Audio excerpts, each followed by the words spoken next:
দর্শক, এই বিষয়ে আরো বিস্তারিত জানাতে আমাদের সাথে যুক্ত হচ্ছেন সহকর্মী রিয়াজ সুমন। রিয়াজ, ভোটারদের উপস্থিতি কেমন দেখছেন?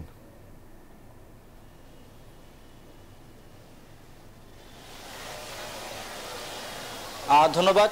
ভোটারদের উপস্থিতি বলতে গেলে ভালোই।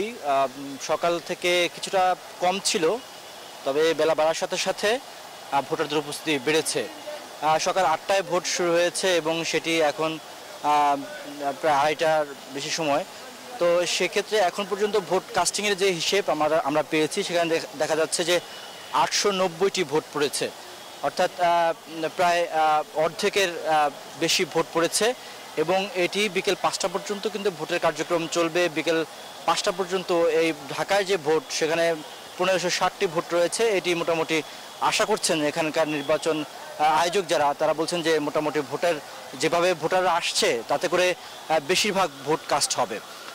এছাড়া ভোটার যারা এখানে মূল যে দুই প্যানেল, ফোরাম এবং সম্মিলিত ঐক্য পরিষদ, তারা কিন্তু বলেছেন যে ভোটের পরিবেশ ভালো এবং তাদের ভোটাররা খুব ভালোভাবে ভোট দিতে পারছেন।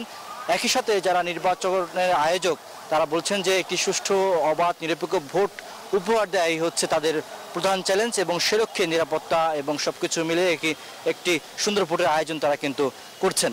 তো সেটি ভোট 5টা শেষ হবে এবং এরপরে ফলাফলের পরে কিন্তু মূলত সেটির প্রতিক্রিয়া বা আমরা ফলাফল পাবো। এই ছিল আমার কাছে বিজিবি নির্বাচনের সবশেষ তথ্য।